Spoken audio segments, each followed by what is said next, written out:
Imagine une vie où rien ne peut vraiment t'atteindre. Une vie où, même si tout s'écroule autour de toi, tu restes calme, fort, tranquille. Ce n'est pas un rêve, c'est une manière de penser. Et si je te disais que tu n'as pas besoin de fuir les problèmes, que tu peux devenir le calme au milieu du chaos, que tu peux traverser les difficultés sans te briser, tu peux devenir intouchable. Pas parce que la vie devient plus facile, mais parce que toi, tu deviens plus fort. Tout commence à l'intérieur de toi. Si tu contrôles ton monde intérieur, le monde extérieur ne peut plus te contrôler. La première chose à faire, c'est d'apprendre à te connaître et à te calmer. Comme l'a dit un jour le philosophe Marc Aurèle, tu as du pouvoir sur ton esprit, pas sur les événements extérieurs. La plupart des gens sont trop influencés par ce qui se passe autour d'eux. Les infos leur volent leur paix. Les critiques blessent leur estime. L'échec tue leur courage. Mais la personne intouchable fait l'inverse. Elle garde le contrôle de ses émotions. Elle ne réagit pas n'importe comment. Elle réfléchit avant d'agir. Elle sait que se connaître, c'est être plus fort. Tu ne peux pas contrôler le monde, mais tu peux choisir comment tu y réponds. Prends 10 minutes chaque matin pour rester en silence. Sans téléphone, sans musique, juste toi. Apprends à ton esprit à rester calme, même quand tout bouge autour de toi. Le soir, écris ce que tu as ressenti dans la journée. Observe-toi.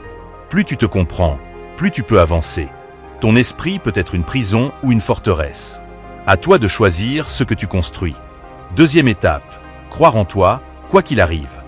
Dans un monde plein de bruit et d'instabilité, la vraie richesse, c'est la confiance en soi. Pas l'arrogance, mais cette force tranquille qui te dit « je vais y arriver ». Même quand tu échoues, même quand personne ne te soutient, les personnes intouchables se soutiennent elles-mêmes. Elles tiennent leurs promesses, surtout celles. Troisième étape, protège ton énergie. Ton énergie, c'est ta richesse. Les gens que tu fréquentes, ce que tu regardes, ce à quoi tu penses, tout cela t'affecte. Le monde peut t'épuiser si tu ne fais pas attention. Entoure-toi de personnes positives qui te font grandir. Dis non plus souvent. Tu n'as pas à tout accepter. Prends soin de ton sommeil, de ton corps, de ton esprit. Mange bien, bouge, repose-toi, passe du temps seul pour te retrouver. Ton énergie est précieuse. Protège-la comme un trésor. Dernière étape, avance avec un but, pas juste avec tes émotions. Les émotions vont et viennent. Un jour tu te sens bien, le lendemain non. Mais ton but, lui, peut te guider tous les jours. Quand tu sais pourquoi tu fais les choses, tu continues même quand tu n'as plus envie. Les personnes intouchables ne se laissent pas dominer par leurs humeurs. Elles suivent ce qui compte vraiment pour elles, leurs valeurs, leur mission. Elles se lèvent même quand c'est difficile. Elles ne se perdent pas dans les petits conflits.